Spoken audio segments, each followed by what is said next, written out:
Now, Effective Communication with Phil Zeller, CEO, Dale Carnegie, Southwest Michigan. Hey, who do you know that likes to be wrong? Who likes to be wrong? Let's go back to school. Remember at school, I won't ever forget this. Algebra 2 in high school. There I was in Algebra 2 in high school, and I was called up to the board, and I'm going to date myself. I'm sorry, my friends, but they were chalkboards back then. And I had to go up to this chalkboard, and I had to do an algebraic equation. Now, some of you probably had whiteboards, right? Some of you had smartboards too. But our school still had chalkboards at that time. And I'm doing this algebraic equation on the chalkboard, and I'm standing there. I don't know if this ever happened to you before when you were called on in class, and you just couldn't get your mind straight. You felt the emotion of everybody looking at you and this pressure on you that you had to come up with the answer, and you had to come up with it now. Well, the saving grace in the algebra class was I was facing the chalkboard, and so my back was to the class. But I'm standing there looking at the chalkboard, and all of a sudden my mind just goes blank, and I can't figure out this problem. And what turns into a problem I can't figure out turns into, okay, now I have a real problem as a human being. I'm starting to get a little emotionally distressed, thinking that I'm standing here wasting time of everybody in the class, wasting my time, and maybe I look like a fool. Maybe I look foolish.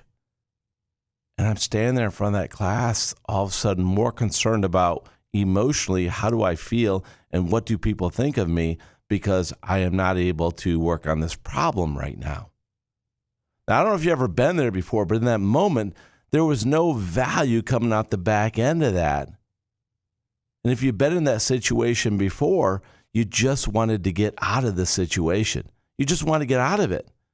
Now, some people say, well, wait a minute, Phil, you were put in that awkward situation and you survived.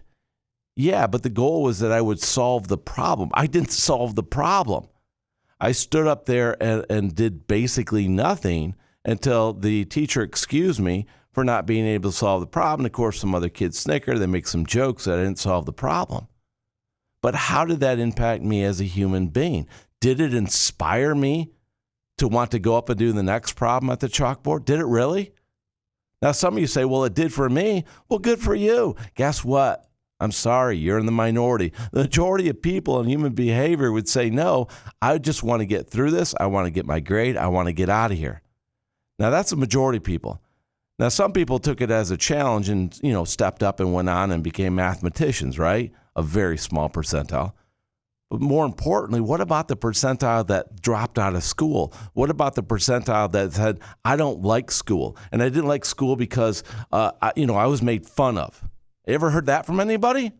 They didn't like a subject, not because the subject, but the way they felt emotionally when they were in that classroom studying that subject matter. Put that together. Understand human beings. We don't like to be wrong. We really don't like to be wrong. And when you're wrong, you feel emotions of a human being. And your instincts kick in. What do? Let's go back to psychology. Fight, flight, or now freeze. Do you fight? Do you fight through it? And do you fight, say, no, what, doesn't matter. Doesn't matter what people are saying, what I'm thinking.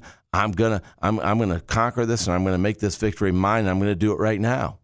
Is that what you did when you were faced with that challenging question in the algebra class? Or did you run away?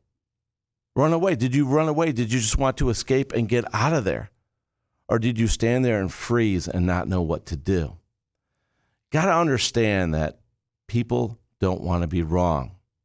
We have to make sure that we never put people in that situation where they feel as they're totally wrong, because it's not going to influence them. And now some of you said, well, wait a minute, Phil, I'm in that 1% that, yeah, I took it as a challenge and I became the greatest mathematician out there. Great. I haven't met you yet. Hopefully I do one day, and I mean that sincerely. I love to meet people who overcame all the odds and were able to grab control and make it happen. That's awesome. Kudos to you. Unfortunately, the majority of people didn't. So Dale Carnegie said, show respect for the other person's opinion. Never say you're wrong. Think about that for a moment. Show respect for the other person's opinion. Never say you're wrong. If you tell them they're wrong, you're basically conceding that you can't help them to be right. Oh, that's deep. But why would you do that? Because basically you've given up.